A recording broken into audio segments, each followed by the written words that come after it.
تعزبتي مدب معقرنا نكاتل زلنا حجي تسعب مدبنا أب مهزن صنعان زنطف أبنته ومنسي بزعبو كوني ونكتاتل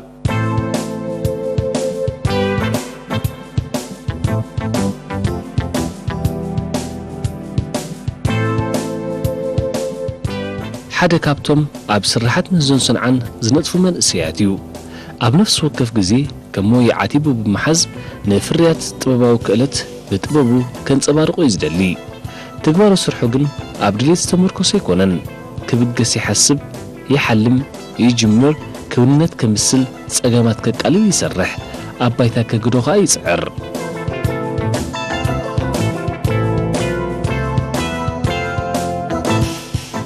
فيلمون كيروسي زبهل أمن دفرات وليدو عبيو ناي تمرت غزيو كان مبأتا كساب كالأي درجة أبزعبي لا كتما زازيمو أبال 28 زوريا بمخان نسوا مريحو بدحرزي أب عد هلو مسلت أن مأكل ديغات أغرا ناي حد عمد تمرتي بعود مسمر مزرقح صحيا وصعات تمرتو تخطاتيلو بدرجة سرتيفيكيت كا تمرعو أبزحجي وانكا أب عد هلو تمديبو يسرح هلو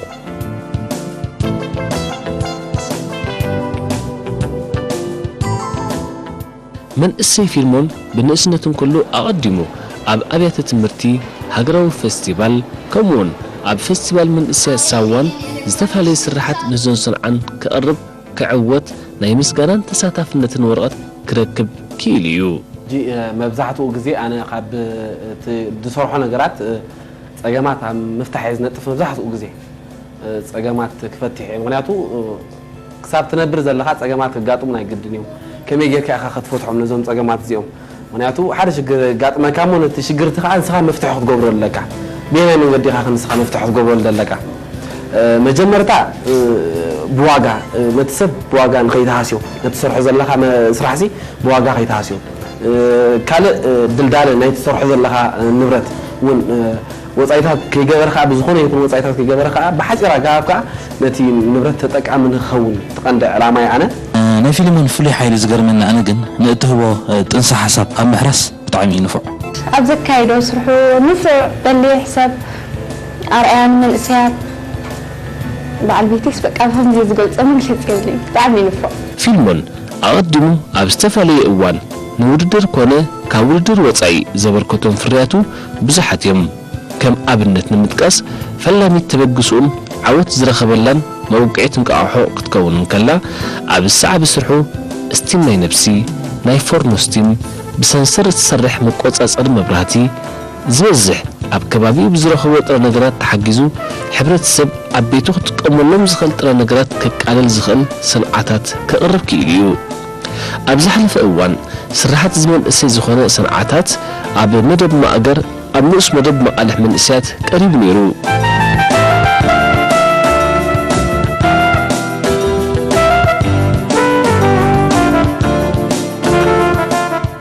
جزء بجزء إنك تكا من السي فيلمون نحدش استسرحه بحدش حسابات ناب جبرة وعيه يسجاجر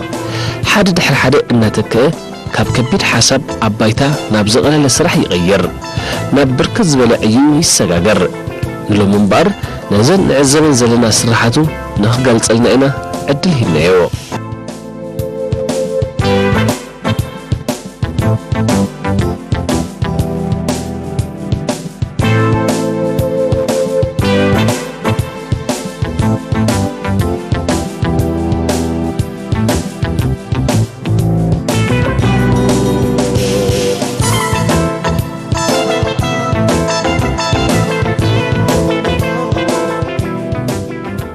زي أنا رأي زلنا محصبيد كوينا كابتن كالوت محصبيد فري زبلن مزي أب علمنا آتيزولو فيروس وي كورونا فيروس وي كوفيد 19 نبلو عينة فيروس زمصت حسابيا وناتو كل جزء نحنا كنطقم كلنا كنحصب كلنا ريفينيتو بمحاز وي كاني نولعنا تا بومبا بمحازينا نطقم يرنا وي اداونا نحصب يرنا مزي اجن كاو فري تبرو ነገር ታሊ መጀመርታ كنحصب كلنا قدم اجرنا ኢና نرغጽ اجرنا بمرغاص نتدلينا لنا عقلنا يماي نوص معناتيو لك اجرنا مس رغصنا بسعدي ما توصلنا لا معناتيو كابتي كالو ناي كال ايد فريز بلا ነገር እንተዳሃሉ ይርማ ابزي منقصلنا مسحصنا إلاونا خنقص لزلو بغبو ነዛ ኣብዚ ዘላ ስዊች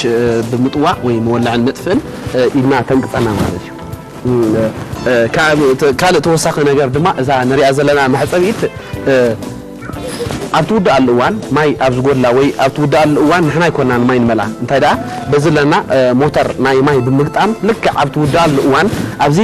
ሌቨል ጌጅ ኣለና ማይ ከም ዝወደአት በዚ ኣብ ዝረለያ ሌቨል ትነግራ እሞ ልክዕ ምስ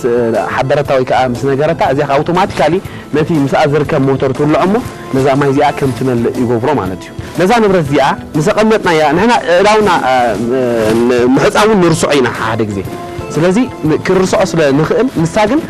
ብዝተኻለ መጠን ተዘክረና ብኣውድዮ ናታ ድምፂ ኣለዋ ልክዕ 24 ሰዓት ተኣውድዮ ውላዕ እሞ እቲ ሰብ ከይርስዖ ክኣቱ ከሎ ከዓ ይሕፀ ማለት እዩ ሕጂ ክውላዓ ነታ ኣውድዮ ሂወትካን ሂወት ስድራኻን ከተውዕስ ተሓፀብ ሂወትካን ሂወት ስድራኻን ከተውዕስ ተሓፀብ ሂወትካን ሂወት ስድራኻን ከተውዕስ ተሓፀብ ሂወትካን ሕጂ ነቲ ሰብ ንኸይርስዖ ብኸምዚ መንገዲ ቅድሚ ገዝኡ ምእታዉ ከምዚ እንዳገበረ ተዘኻኽረልና ማለት እዩ እቲ ሰብ ሕጂ ወላ ረሲዕዎ ክፀንሕ ይኽእል እዩ ነዚ መፅሓፍ ነዛ መሳርሒት እዚኣ ግን ንኽዝክሮ ትገብር ኣላ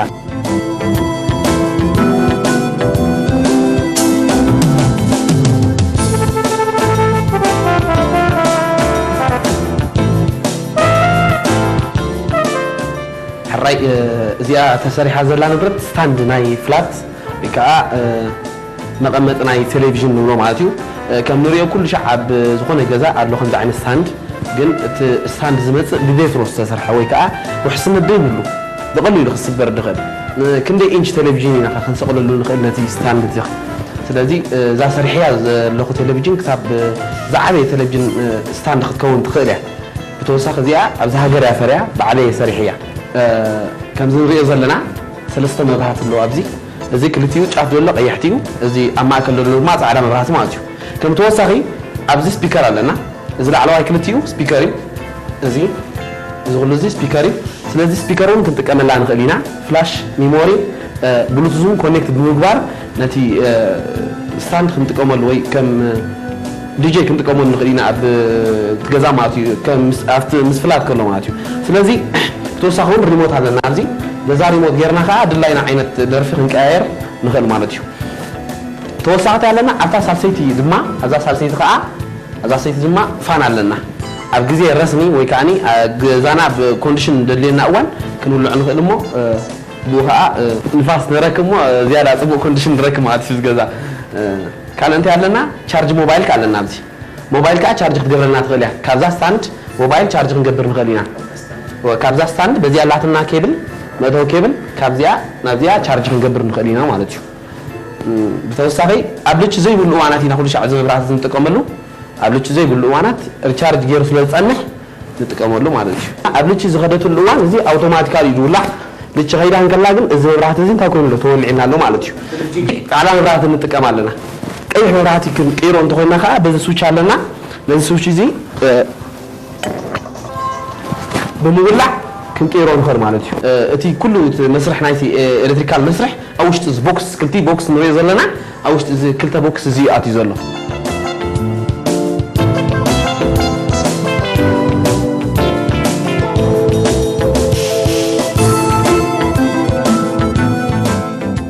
መጀመርታ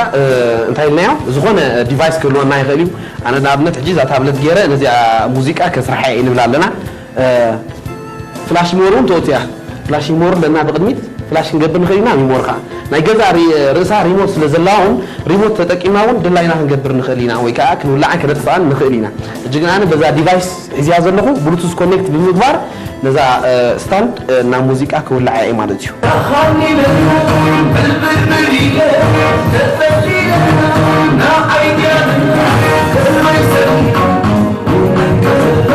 بزغون عين ديفايس موبايل ممكن لون نايخلي موبايل جرنا كونكت الموبايل فلاش يمور بمتقام بريموت ممكن سرح ويكا خنتقمن لا نخلينا ازيا مسرح موسيقى ابزا ستاند دينا نمل زلنا ناي موسيقى مسرح ابزا ستاند كم زي مسر مالتو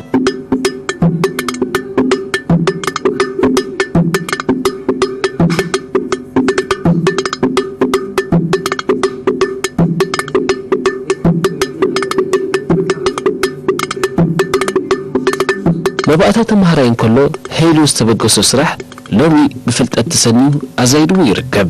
فيلمون كم أبل مهزون صنعان نسلم مسرح يكونن نتفتاتو انتايدا محبرة وصقامات مقلال إعمامو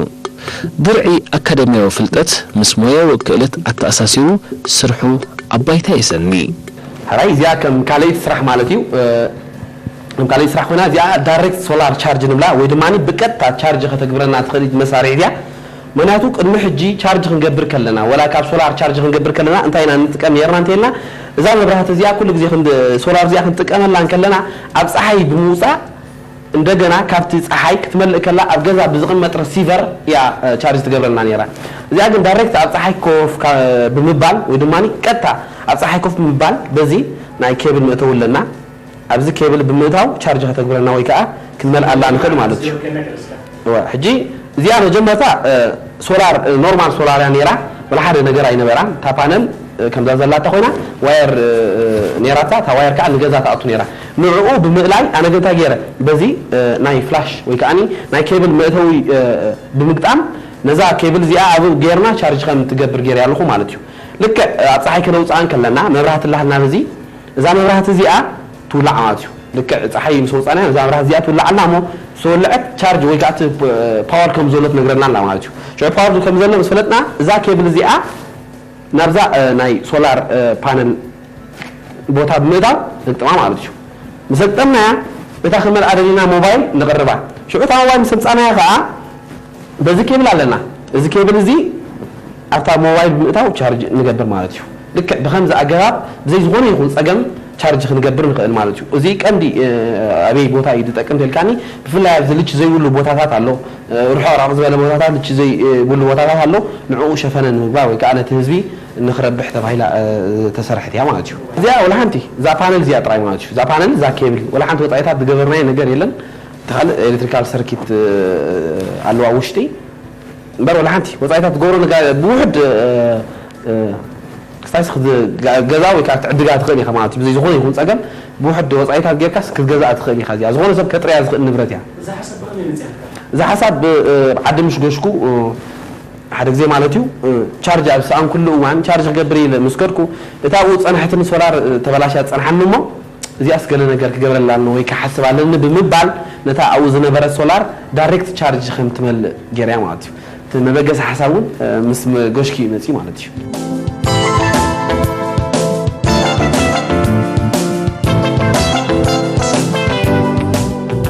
فيلمون زوزح كسرحلون كنطفلو زدلي مسناي إلكتريكن إلكترونيكاوي أقحن استأثريو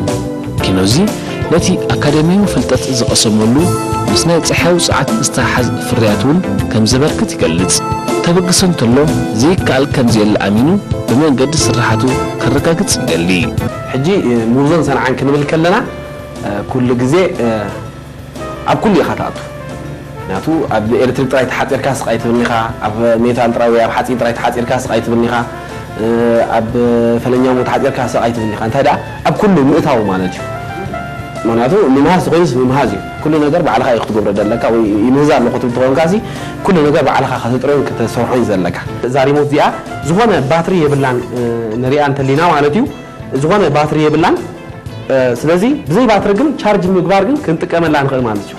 معناته زاري موت زيا لفرق ساعه ቻርጅ مسغبرنا نخلت ورح ملو ክንጥቀመላ ንخل معناتيو لفرق ساعه ቻርጅ ገራስ نخلت ورح ملو ክንጥቀመላ ንخل معناته ናይ ሪሞት እንተሪና ኩሉ ግዜ ቻርጅ ኢና ንغير ባትሪ ኢና ንغير ስለዚህ ካብዚ ነገር እዚ ነትሰብ ክኣል የለካ ወይ ጋኒ ካብ ዘይ ተለይ ወፃይታት ሰብ ዝገብር እዚኣ ግን ብዘይ ባትሪ ቻርጅ ምግባር ጥራይ ክንጥቀመላ ተኽእለና ሪሞት ያ ክንተወሳኺ ዛ ሪሞት እዚኣ ኩሉ ግዜ ሪሞት ክንጥውዖ ከለና ይሰርሓሎ ናይ ሰርሕናሎ ኣብ ቴሌቪዥን ናገረ መልስ ንሪኦ ዛ ሪሞት እዚኣ ግን ክንጥውዓ ከለና ኩሉ ሻዕ እንታይ ትበና ኣብ ቅድሚት መብራህቲ ትበና ክንጥውዓ ከለና ኩሉ ግዜ እንታይ ትበና مبرهات تمنى اسرح الله اسرح خمزلا نغرنا لا ويكا اسرح الله ياتلنا زلا سلازي زاري موزي اخر زاري موزي كامنت اينا تشارج نغبران احنا تشارج نغبران نبلالنا كامنت اينا تشارج نغبران كاب لابتوب تشارج نغبران نخل كاب موبايل تشارج نغبران نخل كاب كمبيوتر تشارج نغبران نخل كاب الكتريك تشارج نغبران نخل كاب سولار تشارج نغبران نخل يا حجي تشارج نغبران لنا بمنت اينا تشارج نغبران ابزي كيبل لنا ابزي USB كيبل لنا እዚ USB كيبل ፊሜል እዩ እዚ ኣብ ዝኾነ ብምስቋዕ ወይ ኣብ ላፕቶፕ ኣብ ዝተፈላለዩ ዲቫይስ ብምስቋዕ ቻርጅ ክንመልእ ንኽእል ማለት እዩ ከም ተወሳኺ እዛ ኦቲጂ ጌርና ከዓ ኣብ ሞባይልና ቻርጅ ክንመልእ ንኽእል ኢና ኦቲጂ ጌርና ከዓ ኣብ ሞባይልና ቻርጅ ክንመልእ ማለት እዩ ኤግዛምፕል ኣብዚ ሞባይል ኣላትኒ ሞባይል ምስ ገበርኩ እዛ ሪሞት እዚኣ ቻርጅ ትመልእ ከም ዘላ ትነግረኒ ኣላ መብራህቲ ወሊዓ ኣላ እዚ ቻርጅ ይገብር ኣለኹ ትብል ኣላ ካብ ምንታይ ቻርጅ ትገብር ዘላ ካብዛ ሞባይል እዚኣ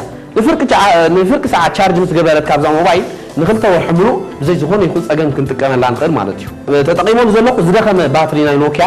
ዝነበረ ማለት እዩ ባጥራ ትሰርሕ ኣላ ወላ ሓንቲ ወፃኢታ ተግበርና ክልተ ኤልኢዲ ከዓ ኣብ ቅድሚት ኣለዋና ኢንዳክተር ማለት እዩ መሕበሪ ይመልእ ኣሎ ዶ የለን ትሰርሕ ኣላ ዶ የላን ዝሕብረና መብራህቲ ማለት እዩ ብከምዚ መንገዲ ዝኾነ ሰብ ሪሞቱ ከም ዝቕየር ይኽእል እዩ ማለት እዩ እቲ ቀንዲ ነዚኣ ዘበገሰኒ ነገር እንተሃልዩ ኣብ ገዛ ኣሎ ሪሞት ትሪሞት ሕጂ ኩሉ ግዜ ንሪኢና 10 ግዜ ባትሪ ክትቅይር ባትሪ ክመልእ ካብ ውሽጢ ክመዛበል ትሪኢኻ ሕጂ ሪሞት ከም ብዙሕ ኣብ ሕብረተሰብና እንታይ ኣሎ ምስ ኣበየቶ ሪሞት ይፀፍዕዋ ይሃርምዋ ምእንቲ ክሰርሓሎም ኢሎም እዚ ግን ጉጉ እዩ ኣነ ከዓ ነዚ ነገር እዚ ክተኣሊ ነቲ ናይ ባትሪ ወፃኢታ ሸፈነ ንክገብር ኣብ ገዛይ እውን ስለ ዘለኒ ካብዚ እየ ተበጊሰሉ እቲ ነገር ማለት እዩ ስለዚ ነዚ ነገር እዚ ከኣሊ ስለ ዘለኒ ነቲ ባትሪ ኣብ ውሽጢ ብምእታው ከይመለቐን ንክሰርሕ ማለት እዩ ብከምዚ ገባብ ገይረ ኣቕሪበ ኣለኹ ማለት እዩ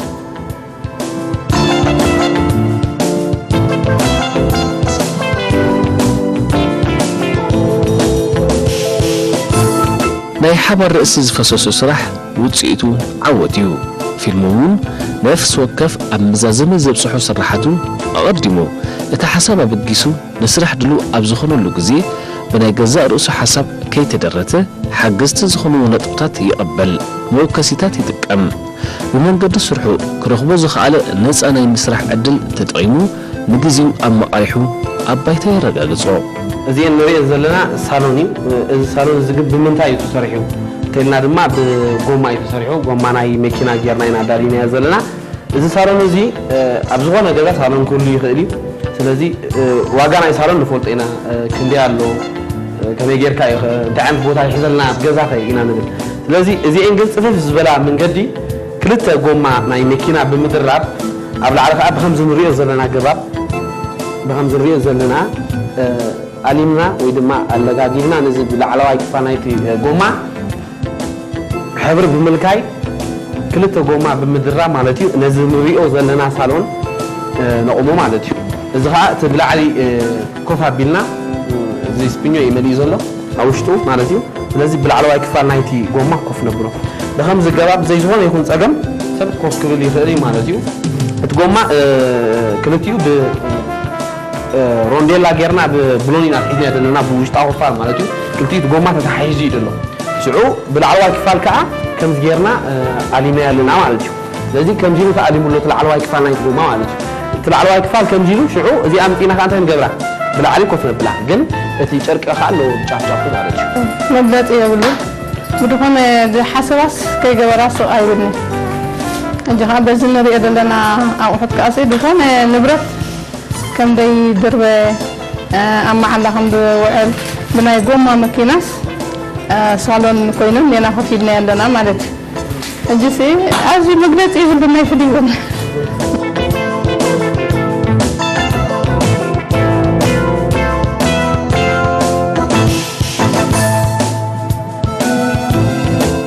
እዚ መንእሰይ ተምሃራይ መባእታን ከሎ እዩ ኣብ ከባቢኡ ብዝረኸቦ ጥረ ነገራት ኣኻኺቡ ይፍትን ይወሃህድ በቐረባ ክረኽቦ ዘይከኣለ ንብረት ድማ ብገንዘብ ገዚኡ እናማልአ ነታ ክሰርሓ ዝበሃገ ኣብ መፈፀምታ የውዕላ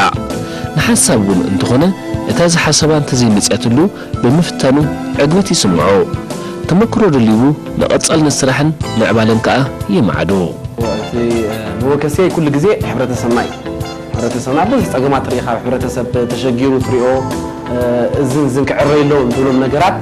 እንዳዓረኻ ኢኻ ትኸይ ስለዚ ኣነ ቀንዲ መወከሰይ ተልካኒ ንኣብነት ገለ ፀገም ትርኢ እሞ ክፈትሓለካ ነታ ፀገም እቲ ሕብረተሰብ ከይተሸገረ ብዘይ ዝኾነ ይኹን ፀገም እታ ዝገብራ ዘሎ ነገርሲ ከይተሸገረ ድዩ ክትፈትሓሉ ኣለካ እየ ዝብል ስለዚ ተቐንዲ መወከሰይ ንዓይ ሕብረተሰብና እዩ ሕብረተሰብና ዝኾነ ፀገም ክሪኢ ከለኹ ኣይቀድም ኩሉ እቲ መበገሲ ኣብዚ ዘሎ ንብረት ከማ ካብ ሕብረተሰብና ዝተወከስኩ እዩ እዚኣ ንሪኣ ዘለና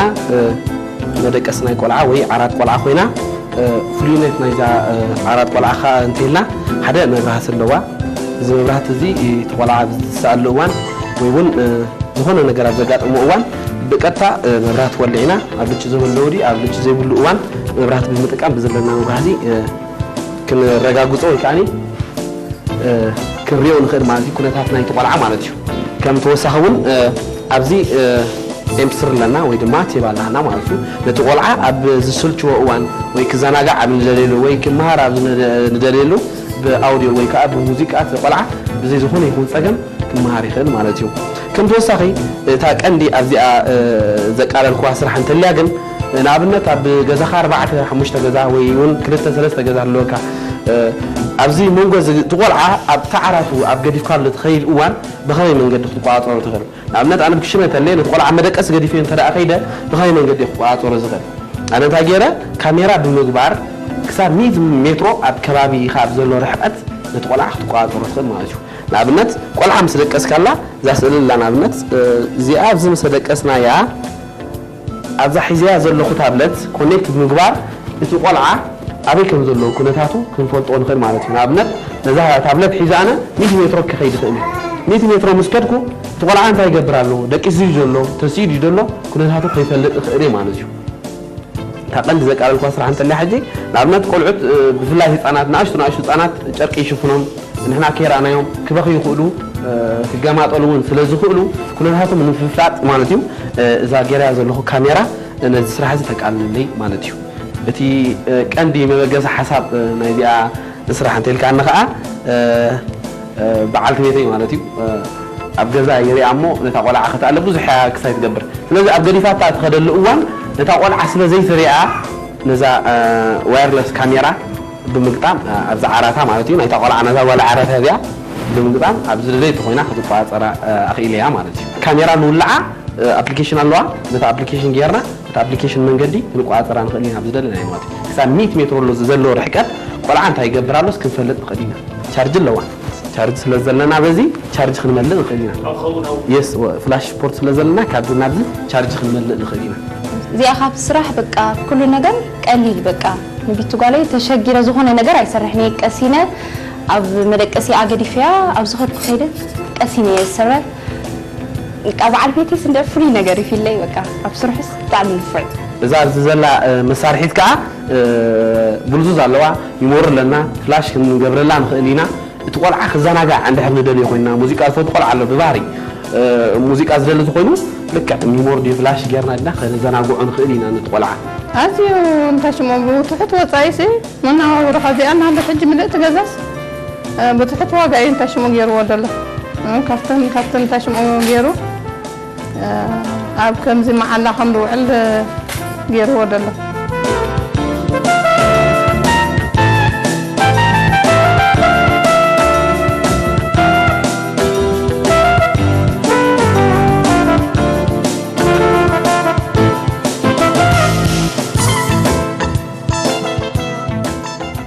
ኣብ መዛዘም ዕላልና እምበር